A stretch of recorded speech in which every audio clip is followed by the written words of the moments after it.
okutola ko the minds are narrow. We are escorting them out. I interrupted the time. Yes. It's okay era nze tujja kwogera bano ku Honorable Nandala ne FDC because tulina very great respect for him. Problem eba mu politics nti ebintu biba mixed up. Wesanga omuntu golina okuwaana nga kabiri oli kumunenya. So mu Uganda olirabo seka kubanga ebintu biba mixed up. What is happening today? Owulire speech ya Chairman Mao ngeri kukoba nti bali kwenda kufuna 80% of the votes. Era mutafa kwabo bye bali bemubona ku TV nga boogera ababe kwekolesa oti besimbyewo, they are all escorting President Museveni. Bali muwerekera Kalulu. Tulikuwa enesooka. Tulikuwa enesooka. So, nze tienda kususubya nti Honorable Jamali bali mukuwerekera General Museveni maybe to State House. Tumutwalaka. Tiri kwenda kususubya nti tumutwalaka. However, kire Honorable Jamali cyali kulemera ko ekyefo kujja mu iPod. Tuli kwenda kujja mu kintu buti ekiri established by the law. Nga na agenda eba set by the law. Kuba agenda kasama Museveni azuka ati buti bali kuntawana ati muteko akawairo kano kati ya gasu ka discuss ati muteko kana kala iro ke sente atabaire wano nife kololo tati tujamu wa sente. But which man are they talking about?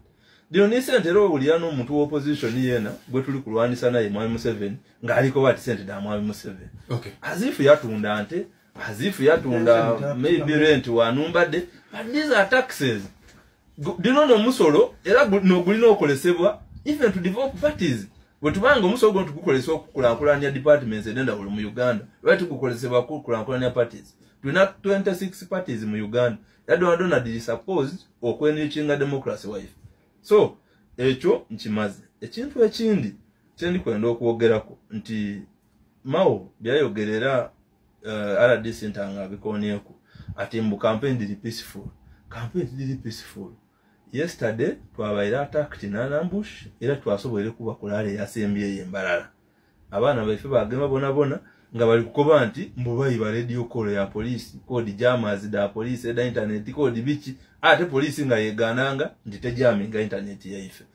Even this morning president ali suppose okuberwa Mpala n'entungamu ayera batulumbye era bagemye abana abandi right now as we speak but ningire mu studio muno nga ndi kuogera nabo. Okay. Alikati babalumbye. So titwidi peaceful campaigns RDC ntange dayogeire ku divairega maybe divaire yewawe yabasombera abantu n'okutobwana obutokulale but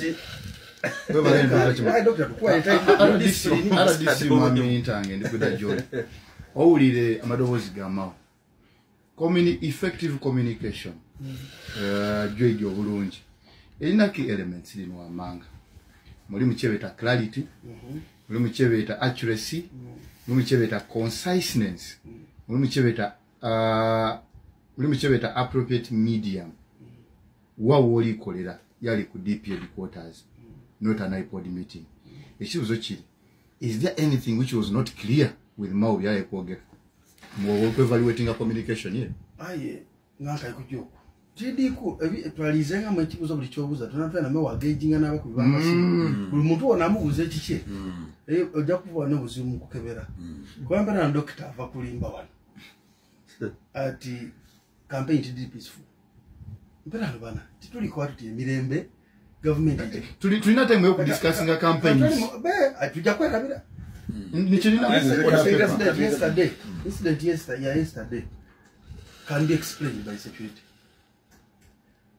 Oidi kunga timu limo gwa doctor no chane Chimaka timu limo gwetayogerera police aito idi injuries security derina musikafozi bano de bakola kusaide ibiri kambuze ku security police yori kubona nabandi botali kubona ekyo bendi kwenda chida chibono ndikwenda ncho ali bantu bajakuba mama simu nga bakitegera tuli campaign to peaceful ndikwenda ku banking achaliko ba para no wisdom ya security bwebona abantu abali kuba wendeta no mugezi wa police actually we Kampala tiwa wanu omugezi wa police na kubalira injuries the police security de sustains mu scaffolds otegera oti bolingirira lalida bona lebo kyagula nyimosoga ni diredi kuba volatile abombi balina okoma ku bantu be buti ndikubuza doctor Kimaka bolingira security outfit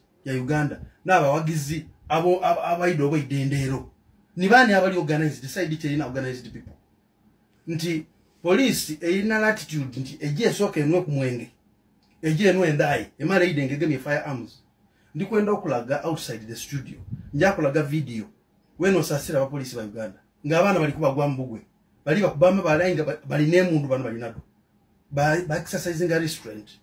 So until you have listened from security, imumuleto buleta abantu bamutategereye bafa. Muleke tubakobera kuti abantu abali kukungana timu idi bigendero byegwe. Twena abantu abaida kulali they are the same. Era abajja okuba nanu President Museveni baboni banyizo babajja kuba mwami Kyagulanyi. Kubanga abantu bano bajja ebintu byandawulo. Basobola kujja nebiri actual ndi President Museveni aliwo tujamusabe ekintu akituwe. Bajja bamala babona omuntu ninanyo yeye singe kumusada nantamekwa. Tuje tubone kuni Kyagulanyi. There are so many reasons. Aye dibasai diviri. Security yakati we are picking people abasobola okuvako buzibu. Kubanga tikiri bakoleranga muzira buvuyo. Kubanga muzira content. Muli kwenda buvuyo. Stereotype ya imwe. Muli kwenda twire mumberere musituke. Era oli kuuli abagemi abantu baife bona. Abantu baife bona bali wantu bamujana bali eyo. Oba mutambula nabo. Nenda more information. Nti omukulu wasola ku hotel dindi. Ba flaga bearer bona abantu. Baba ko bati muleta abantu. Bali ku meeting leyo. Pero tosola ku intelligence. Ngatoyidi ole yolivuganya ali atya. In fact, ono sola kumusinga intelligence yanu. Kwamba nzira mulimo webatidi nu. So, oli kuba na proud zedo, imami ola akubi mami nandala mafabi. Atadda kwagana abantu yali kujja. Ayi omukulu ono okuva ku hotel atambula n'abantu abasobe nkunyibiri. A hotel is not a community. It's a facility. Abantu abaida with the deliberately. Olufulmat atambula atandika n'abantu babaika abatali kwanso wangu mibiri. Is that a district? Is a hotel a district? Is it a venue? Everybody mupira bachi. Your format ya campaign. Ya train. Ina capacity. Tiba basomba. Asula obwire banono ya una nabo kuncho. Tiba basomba. Ayo baida bene. Iwe bole saba basomba busombe. Katu tuti. Tubasomba bwire.